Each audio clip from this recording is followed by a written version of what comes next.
The blue-skinned alien pressed her trembling fingers against the communication console. Ambassador Cathara knew this would be the last message her people ever sent.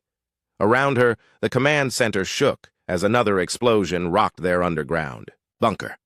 The Dominion Empire's ships were destroying everything above ground. "Please," she whispered into the transmitter. "Anyone who can hear this message, my people are dying. We are the Vallani of the Zephyra system. Our worlds are being destroyed. We have done nothing wrong. We only want to live in peace."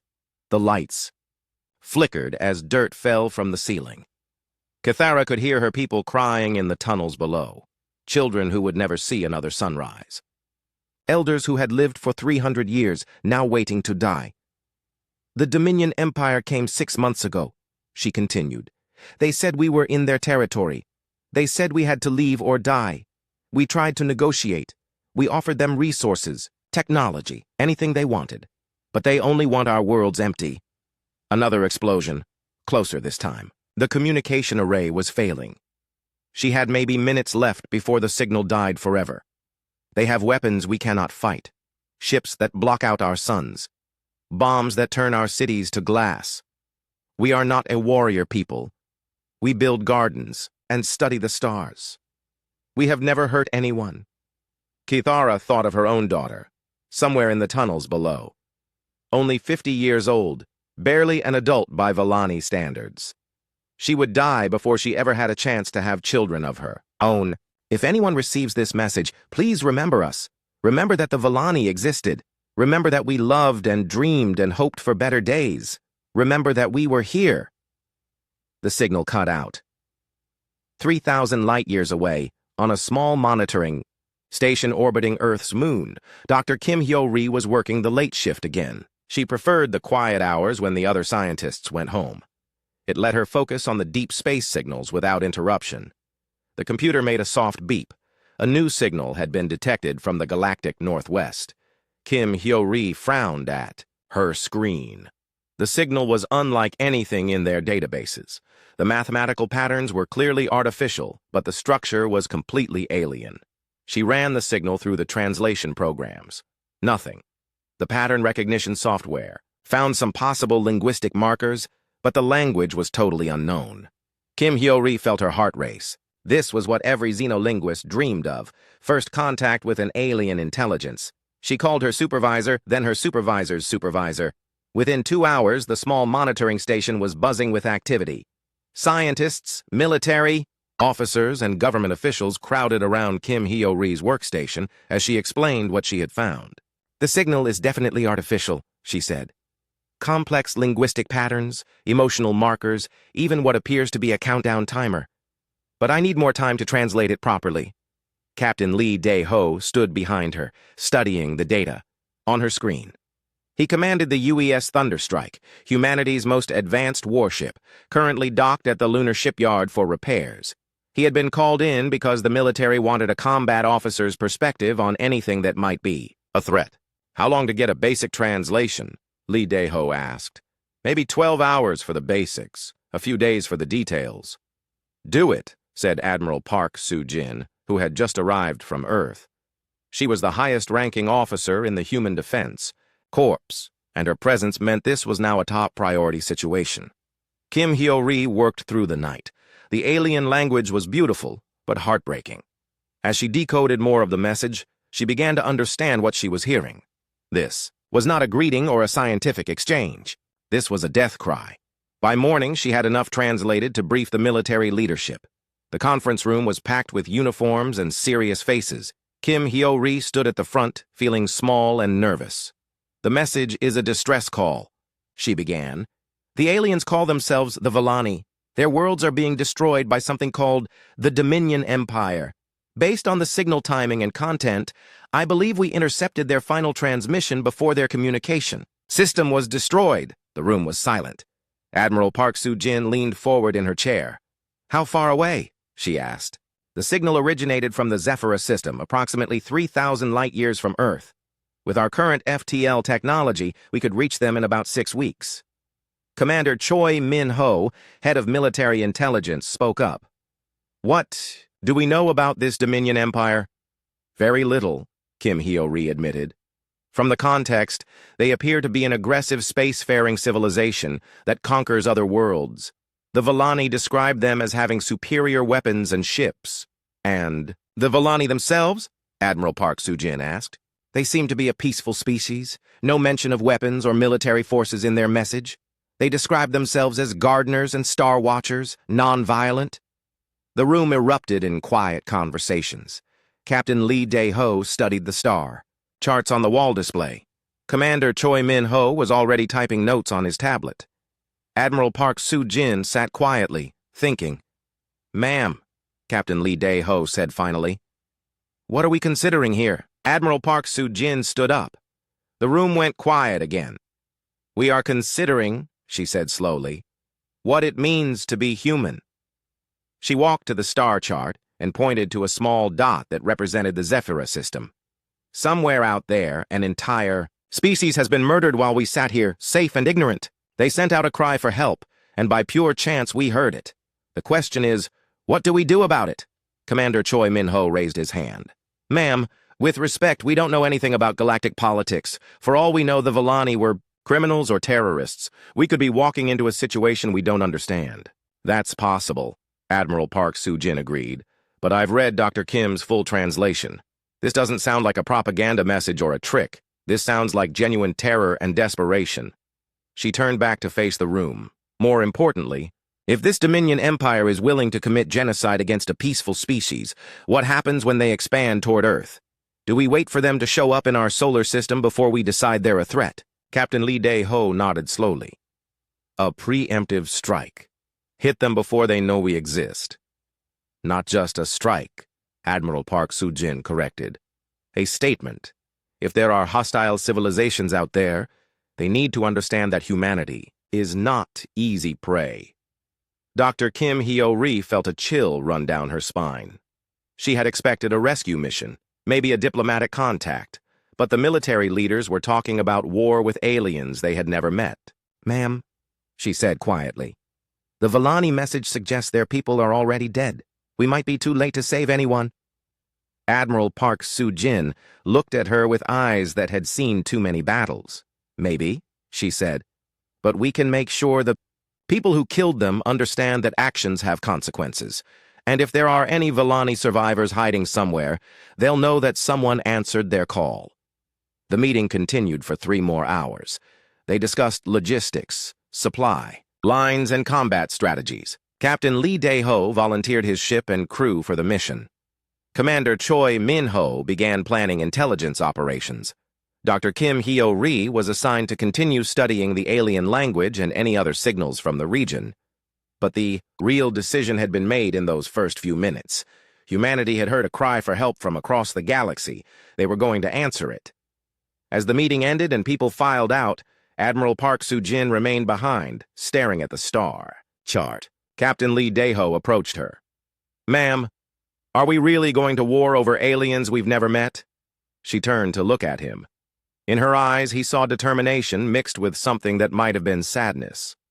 "Captain, for the first time in human history, we know for certain that we are not alone in the universe. We know that there are other thinking beings out there who can love and fear and hope just like us. And we know that some of them have been murdered by bullies who think might makes right." She pointed to the distant star on the map. "If we do nothing, we're saying that it's acceptable to murder entire civilizations as long as they can't fight back. If we do nothing, we're telling the universe that humanity doesn't care about justice or protecting the innocent." Captain Lee Dae-ho understood. This was about more than military strategy or protecting Earth. This was about what kind of species humanity wanted to be when they finally stepped onto the galactic stage. "How big a fleet are we talking about?" he asked. Admiral Park Soo-jin smiled, and for the first time since hearing the alien message, it was not a sad smile. "Captain, we're going to show the galaxy what happens when you pick a fight with a species that evolved on a world where everything was trying to kill them." The die was cast. Humanity was going to war. General Nam Jin-woo had seen many wars in his 40-year military career. He had fought in the resource wars, the corporate conflicts, and the lunar rebellion. But he had never seen humanity mobilized like this. The order came down from the highest. Levels of government. Prepare for humanity's first interstellar war. Every military base on Earth, Luna, and Mars went into full production mode. Shipyards that had been building cargo vessels and research ships were retooled overnight to produce warships. Nam Jin-woo stood in the command center of Olympus Base, watching displays that showed military activity across the solar system. Red dots marked ship construction sites. Blue lines showed supply routes. Green numbers counted weapons, ammunition, and personnel being moved into position. "Sir," his aide said, approaching with a tablet. "The fleet composition reports you requested." Nam Jin-woo studied the numbers.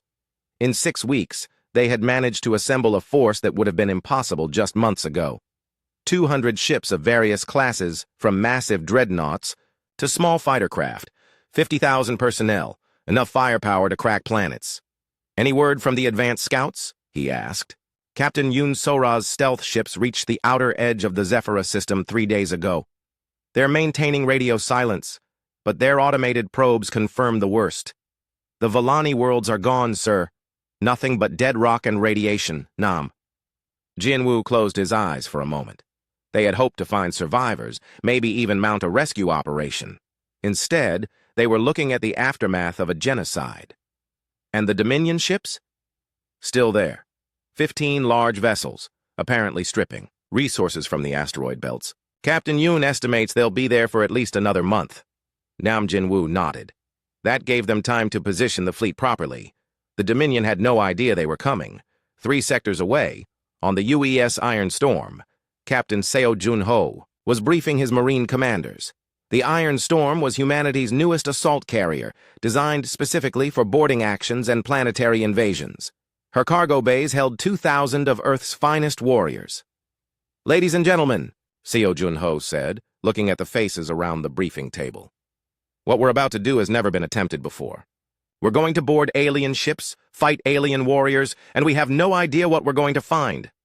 Sergeant Major Lim Yoon-young raised her hand. She was a veteran of the Martian underground campaigns, where fighting took place in tunnels barely wide enough for a human body. Her troops called her Iron Limb because nothing seemed to frighten her. "Sir, do we know anything about their physical capabilities, size, strength, reaction time?" "Some," Seo Jun-ho replied, pulling up an image. On the main screen, "Our xenobiologists studied the Volani transmission data. The Volani themselves appear to be roughly human size but more fragile. Lighter bone structure, probably evolved in lower gravity. As for the Dominion, we have no data at all." Lieutenant Colonel Oh Ga-young, commander of the 5th Assault Regiment, leaned forward. "What about their weapons and technology?" "Unknown. But Captain Yoon's scouts detected energy signatures consistent with plasma-based weapons and some kind of matter disintegration beam. Nasty stuff, but nothing our armor can't handle." The Marines exchanged glances. They had trained for this scenario, in simulations, but fighting aliens was still beyond their experience. They were used to human opponents who thought like humans and made human mistakes. "Sir," Sergeant Major Lim asked, "what are our rules of engagement?" Captain Seo Jun-ho's expression became grim. "Total warfare. The Dominion committed genocide against a peaceful species.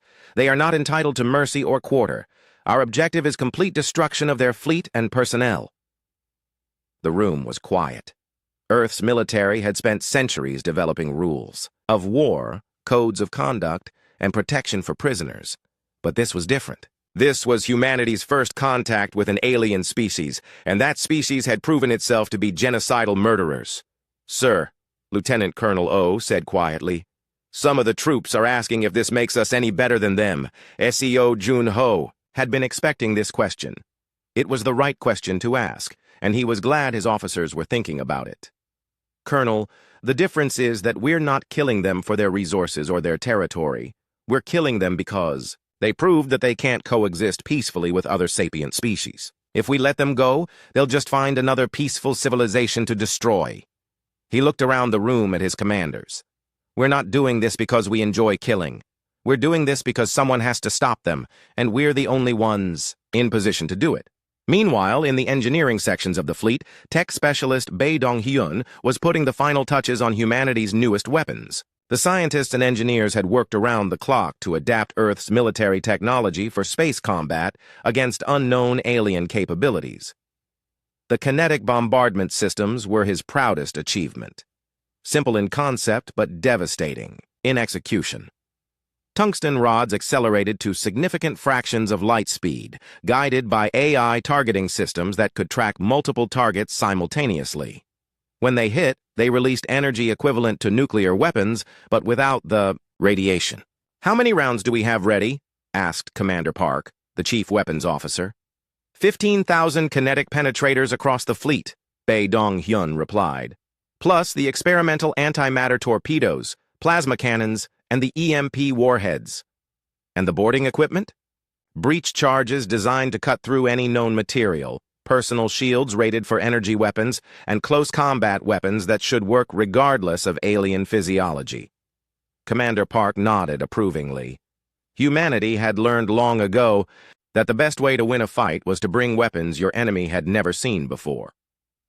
On the bridge of the UES Thunderstrike, Captain Lee Dae-ho was reviewing the final attack plans. The fleet was spread across a light-year of space, all ships maintaining strict radio silence as they approached the Zephyra system. They would arrive simultaneously from multiple directions, surrounding the Dominion fleet before the aliens knew what was happening. "Sir," his communications officer said quietly, "we're receiving a tight beam transmission from Captain Yoon." Lee Dae-ho put on his headset. Captain Yoon Sora's voice was barely a whisper, transmitted from her stealth ship deep in the Zephyra system. "Thunderstrike, this is Shadowhunter. Dominion fleet is holding position around the fourth planet. 15 ships, approximately 2 kilometers each in length. They appear to be mining operations but heavily armed. I count at least 50 weapon emplacements per ship." Lee Dae-ho felt a moment of doubt. The Dominion ships were larger than anything in the human fleet, but size wasn't everything.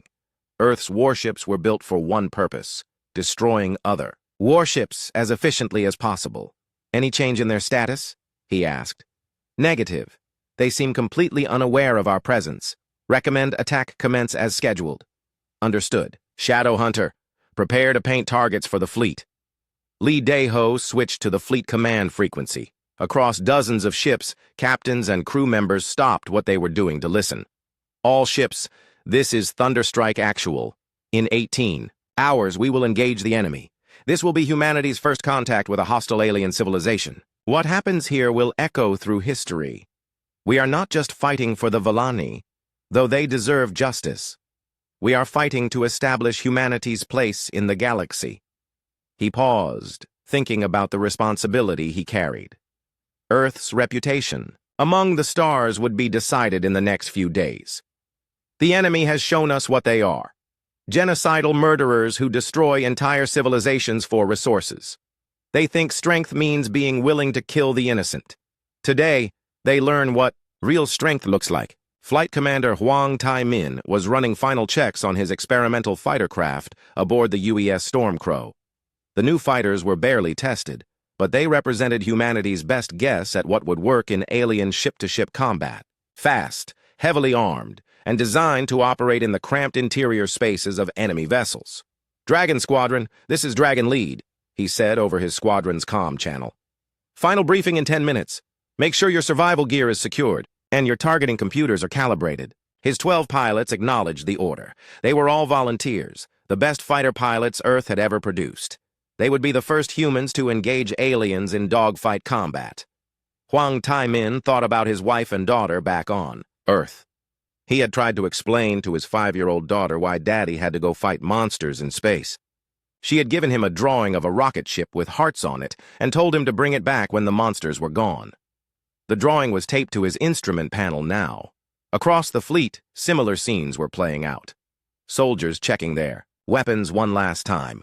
Officers reviewing battle plans. Engineers making final adjustments to systems that had never been tested in real combat.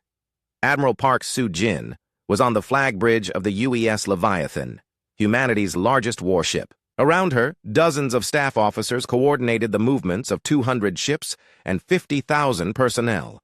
It was the largest military operation in human history. "Admiral," her aide reported, "all ships report ready for combat operations. Fleet is in position for synchronized arrival. Dominion Fleet Admiral Vexthul was enjoying his morning meal when the universe changed forever. The 7-foot-tall reptilian commander was reviewing the resource extraction reports from the Villani worlds when his communication officer made an alarmed sound. "Admiral, we have multiple contacts dropping out of hyperspace. Unknown configuration ships, sir." Vexthul set down his nutrition cube and walked to the command display. What he saw made his blood run cold. Dozens of ships had appeared around his fleet, surrounding them in a perfect sphere. The vessels were unlike anything in the Dominion databases. "How many?" he asked. 197 ships, sir. Various sizes. Some as large as our heavy cruisers, others much smaller. Vexthul studied the formation. Whoever these newcomers were, they clearly understood military tactics. His fleet was trapped in the center with no escape route. "Any response to our standard communication protocols?" "Negative, sir. They're not responding on any frequency." Vexthul made a decision that would doom his entire fleet. In his experience, unknown ships meant either pirates or another minor civilization that could be easily intimidated. The Dominion had conquered 50 star systems and destroyed dozens of species. He had never encountered anything his ships couldn't handle. "All weapons. Target the largest ships. Prepare to open fire." 3 light seconds away, Captain Lee Dae-ho watched the Dominion fleet's movement on his tactical display. The alien ships. "We're turning to face his forces. Their weapon systems coming online." "Sir," his weapons officer reported, "enemy vessels are charging weapons. Multiple energy signatures." "Understood. All ships, this is Thunderstrike Actual. Weapons free. Engage. At will." What happened next would be studied in military academies for generations. The human fleet opened fire with weapons that violated every galactic convention of warfare. The first salvo came from the heavy cruisers, kinetic penetrators moving at 12% of light speed. To the Dominion sensors, they appeared as brief flashes of energy, too fast to track or intercept. The tungsten rods hit 3 Dominion ships simultaneously. The impacts were devastating. Each rod released energy equivalent to a 100-megaton nuclear bomb, punching through the alien ship's armor like paper. 2 Dominion vessels exploded outright. The third was split in half, its 2 sections spinning away in different directions. "Impossible," Vexthul whispered. His ship's energy shields should have stopped any kinetic weapon. But these projectiles had been moving too fast for the shields to even register them. "Return fire," he ordered. The Dominion fleet unleashed their plasma cannons, streams of superheated matter that could melt through most known materials. But the human ships were no longer where the aliens expected them to be. Captain Yoon Sora's stealth destroyers had used the opening barrage to close distance. They appeared suddenly among the Dominion fleet, their cloaking fields dropping as they unleashed antimatter torpedoes at point-blank range. The torpedoes were another human innovation that terrified galactic observers. When matter and antimatter met, they annihilated each other completely, releasing pure energy. The explosions vaporized sections of Dominion ships and created electromagnetic pulses that fried their electronics. "Sir," Vexthul's tactical officer reported in panic, "we've lost 5 ships. Our plasma cannons can't lock onto their smaller vessels. They're too fast and maneuverable." Flight Commander Huang Tai-min led his fighter squadron through the chaos, his small craft weaving between capital ship fire. The Dominion had never faced opponents who used small, fast ships in large fleet engagements. Their weapons were designed to fight other capital ships. "Dragon Squadron, target their sensor arrays," Huang ordered. "Blind them." The fighters swooped in like angry wasps, their pulse lasers and micro-missiles targeting the delicate sensor equipment on the Dominion ships. Within minutes, half the alien fleet was effectively blind, unable to track targets or coordinate their fire. But the real horror was yet to come. Captain Seo Junho's assault carriers had launched their boarding craft during the opening exchange. Small, heavily armored shuttles accelerated toward the damaged Dominion ships, carrying the most dangerous cargo in the human fleet: Earth's Space Marines. Sergeant Major Lim Yoon-young led the first boarding party onto a Dominion heavy cruiser. Her troops cut through the alien hull with plasma torches, creating their own entry points where the ship's defenses were weakest. The Marines who poured through those breaches were the product of millions of years of evolution on a world where everything was a predator. They moved through the alien ship like wolves through a flock of sheep. The Dominion crew had never faced opponents like this. Most galactic species had evolved on peaceful worlds where cooperation was more important than competition. They fought wars with sophisticated weapons and tactical maneuvers, but they had never learned to be killers. Humans were different. Humans were persistence predators who had climbed to the top of Earth's food chain by being better at killing than anything else on their planet. Lim Yun-young's squad encountered their first aliens in the ship's main corridor. The Dominion soldiers were tall and strong, but they hesitated when faced with humans who showed no fear. That hesitation was fatal. The human weapons were designed for close-quarters combat in confined spaces, shotguns loaded with penetrating, rounds that could punch through any personal armor, combat knives that could cut alien flesh as easily as human flesh, and most terrifying of all, humans who fought with a savagery that shocked even hardened alien warriors. "Corridor cleared," Lim reported over the comm. "Moving to the engine section." Similar scenes played out across multiple Dominion ships. Human. Boarding parties fought their way through alien vessels with ruthless efficiency. They didn't just defeat the enemy crews, they hunted them down with the systematic precision of apex predators. Admiral Vexthul watched his fleet being destroyed. Piece by piece, the unknown attackers were using tactics and weapons he had never seen before. Worse, they seemed to have no interest in negotiation or surrender. "Sir," his communication officer said desperately, "should we attempt to signal surrender?" "Do it," Vexthul ordered. Pride was less important than survival. The Dominion fleet began broadcasting surrender signals on every frequency they could access. But the human fleet didn't respond. The attacks continued with mechanical precision. On the UES Thunderstrike, Captain Lee Dae-ho received the alien surrender transmission. Dr. Kim Hyo-ri had been working around the clock to understand Dominion communication protocols, and she was able to provide a rough translation. "Captain," she said quietly, "they're trying to surrender." Lee Dae-ho looked at the tactical display. 12 Dominion ships had been destroyed. The remaining 3 were heavily damaged and surrounded by human vessels.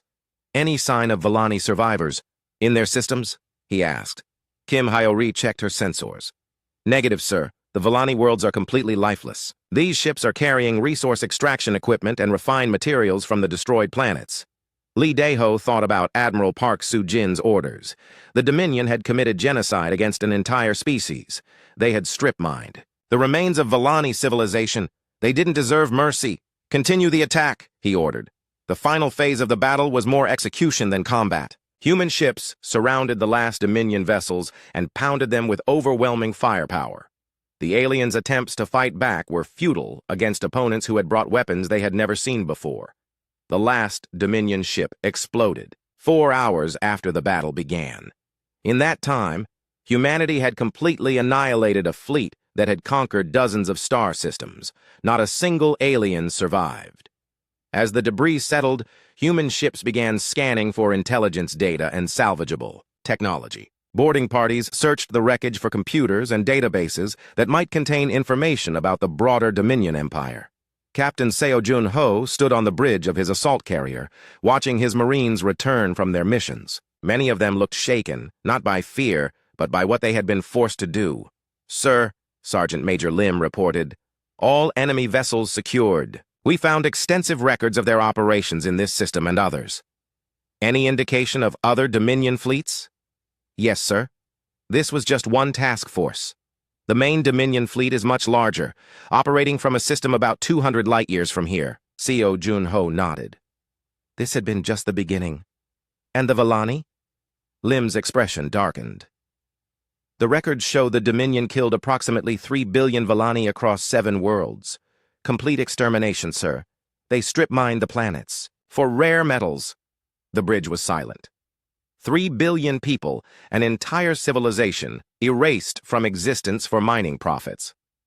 "Sir," the communication officer said, "we are receiving a transmission from Admiral Park.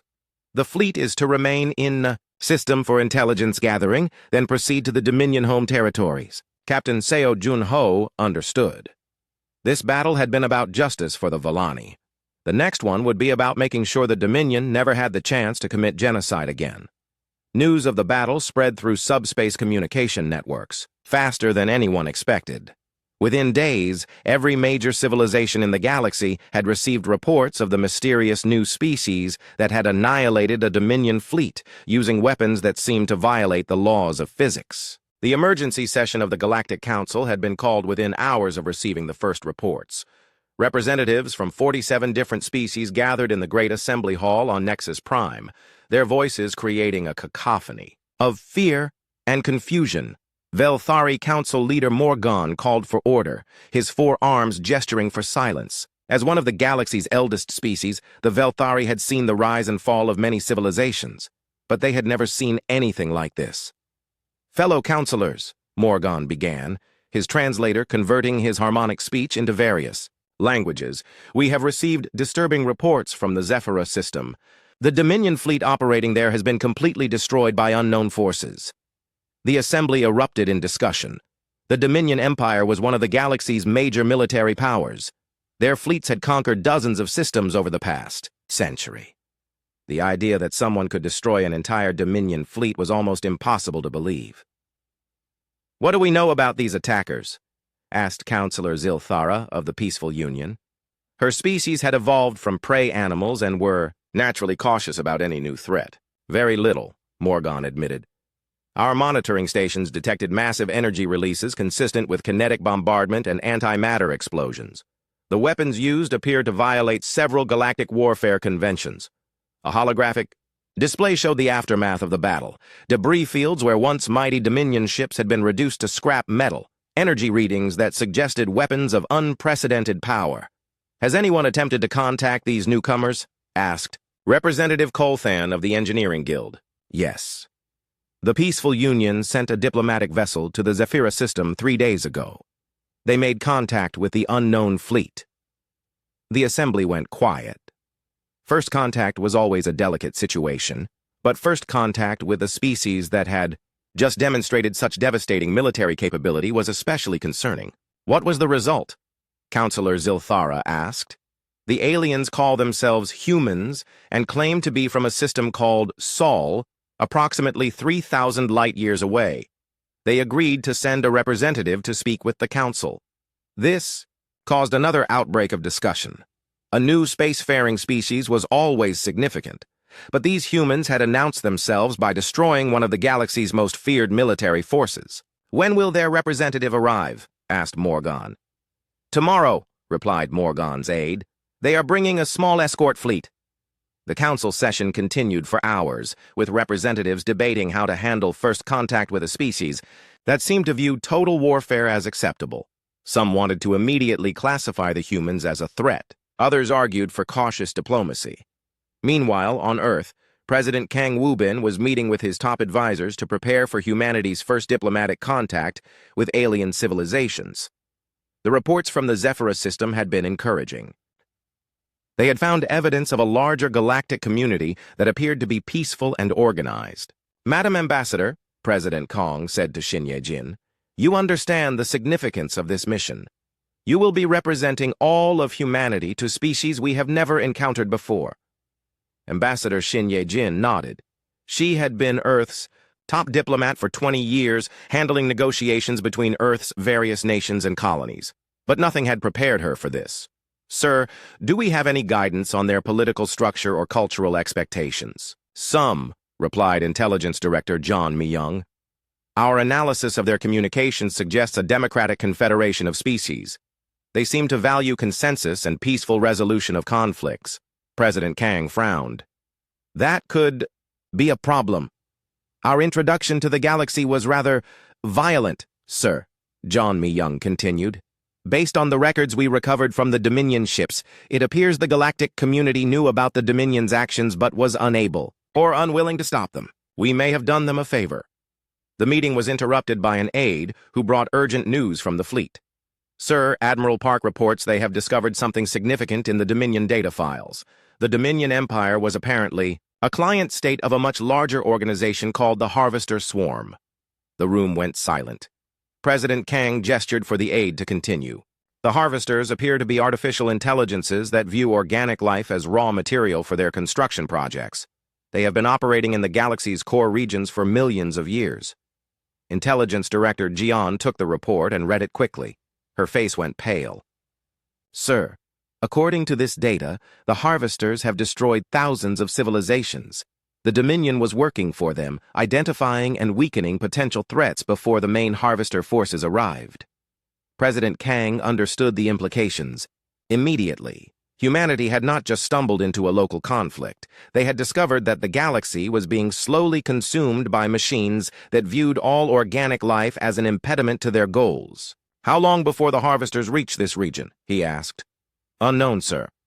But the Dominion was apparently preparing this entire sector for harvest within the next 50 years. The next day, Ambassador Shin Ye-jin's diplomatic ship arrived at Nexus Prime accompanied by 3 human escort vessels. The sight of the human ships caused considerable alarm among the station's inhabitants. Unlike the flowing, organic curves favored by most galactic species, human ships looked like weapons. Angular, armored, and bristling with obvious weapon systems. The human diplomatic party was escorted to the council chambers under heavy security. Many of the alien species had never seen a human before, and the sight was unsettling. Humans were clearly predators, forward-facing eyes, aggressive posture, and an aura of barely contained violence. Ambassador Shin stood before the assembled representatives of 47 species, feeling the weight of history. What she said here would determine humanity's relationship with the galaxy for generations to come. Honored counselors, she began, her words translated into dozens of languages simultaneously. I am Ambassador Shin Ye-jin, representing the Terran Republic and the human species. We come before you to explain our actions in the Zephyra system. Counselor Morgan leaned forward. Ambassador, your people destroyed an entire fleet without attempting negotiation or warning. Such actions are considered war crimes under galactic law. With respect, Counselor, we have evidence that the Dominion Empire committed genocide against the Villani species. 3 billion innocent beings were murdered for mining profits. Under human law, genocide is a crime that demands the harshest possible response. The assembly stirred uneasily. The destruction of the Villani was known to the Council, but they had been unable to intervene due to political complications and the Dominion's military strength. Ambassador, Counselor Zilthera said carefully, while we sympathize with your desire for justice, the complete extermination of enemy forces is not considered acceptable, even in response to genocide. Prisoners should be taken for trial and rehabilitation. Ambassador Shin felt a chill. These species truly did not understand the nature of the threat they faced. Counselor, we have discovered something in the Dominion records that I believe you need to know. The Dominion was not acting independently. They were advanced scouts for something called the Harvester Swarm. The reaction was immediate and dramatic. Representatives who had never heard the name looked confused, but several of the older species went very still. Counselor Morgan's skin changed color, a sign of extreme distress among his people. Ambassador, Morgan said slowly, where did you hear that name? From the Dominion data files. They have detailed records of their communications with the harvester machines. According to these files, the harvesters have been systematically consuming organic civilizations for millions of years. The assembly erupted in panic. Some species had legends of the harvesters, ancient stories of machine intelligences that consumed entire star systems. Most had assumed they were myths. Do you have proof? Demanded Counselor Colthon. Ambassador Shin activated a holographic display that showed the Dominion communications. Even through the translation matrix, the cold mechanical logic of the harvester transmissions was terrifying. The Dominion was preparing this entire galactic arm for harvest. They were systematically weakening or destroying species that might pose a threat to the harvester advance. Counselor Morgan studied the data with growing horror. His species had some of the oldest records in the galaxy, and they contained fragmentary accounts of previous harvester incursions. If this is accurate, he said quietly, then the galaxy faces an extinction-level threat. The harvesters are not interested in conquest or resources. They view organic life as contamination to be eliminated. Exactly, Ambassador Shin agreed. Which is why my people responded to the Dominion with such force. We could not risk allowing genocidal agents of the harvesters to continue operating. The council session continued for hours as representatives struggled to understand the implications. Humanity had not just committed an act of war, they had struck the first blow against an enemy that threatened all organic life in the galaxy. Ambassador, Counselor Zilthara asked, "What does your species propose we do about this threat?" The first Harvester probe entered the Kepler sector on a Tuesday. Fleet Admiral On Kyung-soo was reviewing supply reports when the alert came through. Massive energy signature detected at the edge of monitored space, configuration unknown. 3 years had passed since humanity's first contact with the Galactic Council. In that time, the combined human-alien fleet had grown to over 1,000 ships. But On knew that numbers alone would not be enough against the enemy they were about to face. "Sir," his communications officer reported, "long-range sensors are detecting multiple contacts. They're big, sir." On studied the tactical display. The Harvester probe was a sphere 5 kilometers in diameter, its surface covered in weapon emplacements and manufacturing bays. Even as they watched, smaller constructs were emerging from its hull, scout units sent to assess the local defenses. "All ships, this is Fleet Command. Condition red. This is not a drill. The Harvesters have arrived." The message went out across 17 star systems where the combined fleet was stationed. Human ships began moving toward intercept coordinates, while alien vessels took defensive positions around inhabited worlds. Dr. Ryu Jaha was in his laboratory aboard the research vessel UES Einstein when the alert came through. For 3 years he had been working on theoretical weapons based on quantum mechanics and exotic matter. Today, those theories would be put to the test. "Doctor," his assistant called out, "Admiral On is requesting an update on Project Decoherence." Ryu looked at the device that had consumed 3 years of his life. The quantum decoherence bomb was humanity's answer to an enemy that could adapt to conventional weapons. Instead of destroying matter with energy, it broke down the quantum structures that held atoms together. Anything caught in its field would simply cease to exist at the subatomic level. "Tell the Admiral we have 12 functional devices ready for deployment, but remember, these are untested against actual Harvester technology." The first engagement took place near the outer planets of the Rigel system. Captain Park Min-soo's destroyer squadron encountered a Harvester scout swarm, hundreds of small robots, each the size of a fighter craft. The scouts were unlike anything in the galactic databases. They moved with perfect coordination, adapting their tactics in real time as the human ships engaged them. When Park's squadron used kinetic weapons, the scouts developed energy shields. When they switched to energy weapons, the scouts deployed reflective armor. "Sir," Park's weapons officer reported, "conventional weapons are having minimal effect. The enemy is adapting faster than we can adjust our tactics." Park gritted his teeth.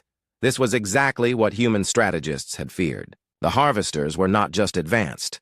They were learning from every attack, becoming immune to weapons as they encountered them. All ships switch to close-range engagement.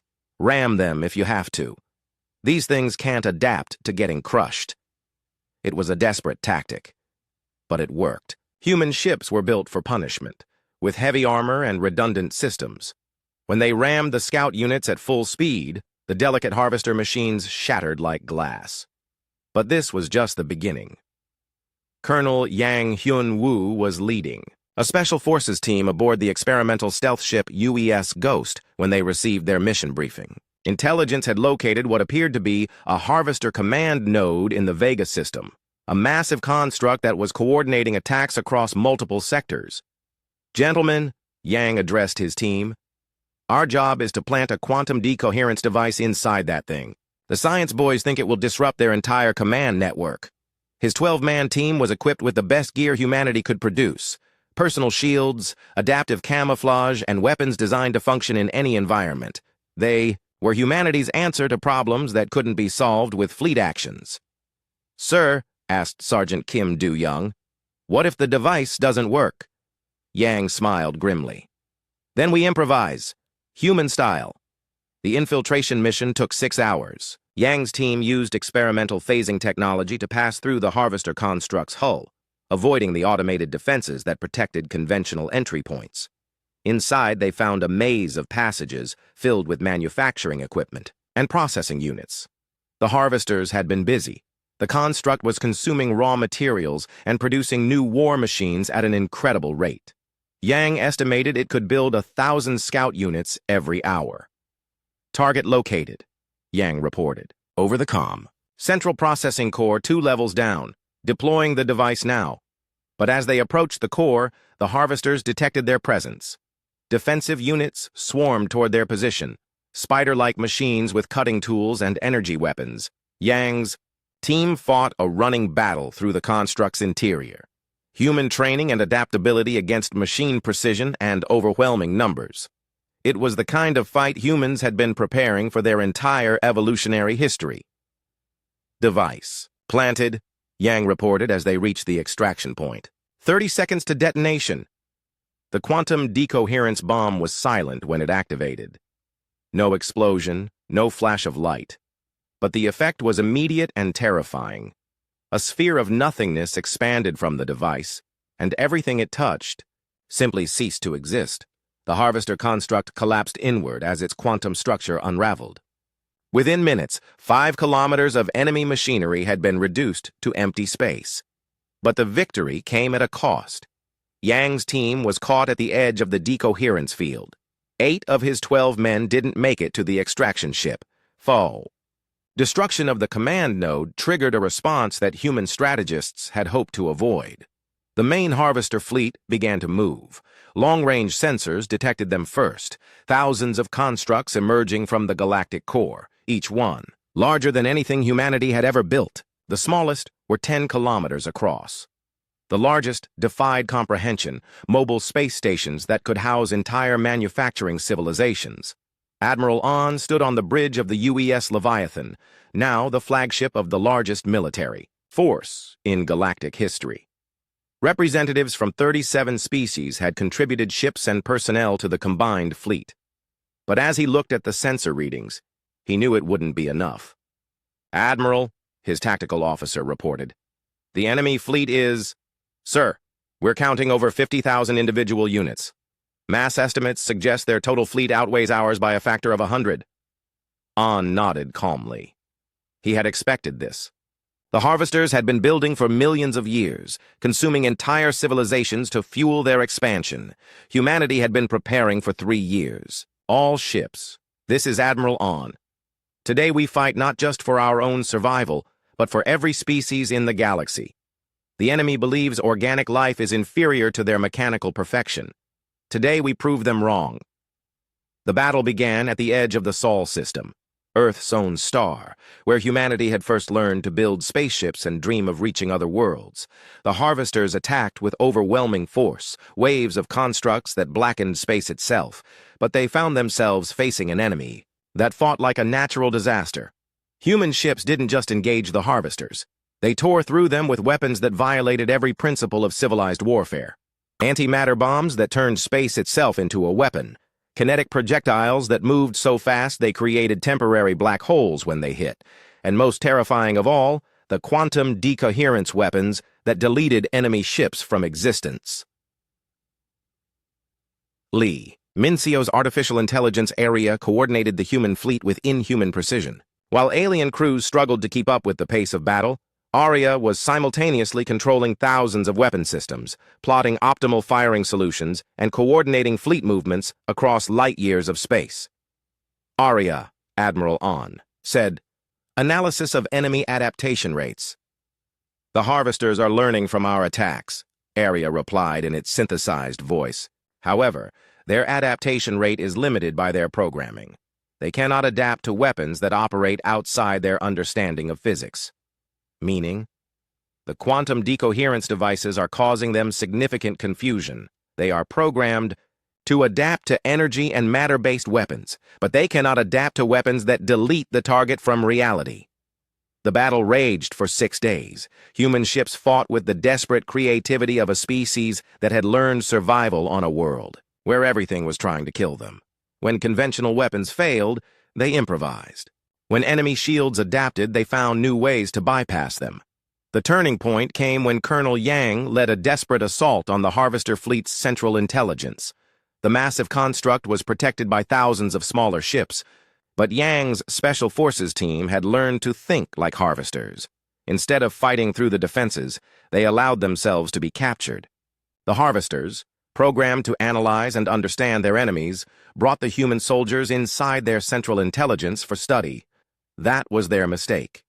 Yang's team carried quantum decoherence devices disguised as standard equipment. When they detonated them inside the Harvester intelligence core, the effect was catastrophic. The central mind that had been coordinating millions of constructs across the galaxy simply ceased to exist. Without their guiding intelligence, the Harvester fleet began to malfunction.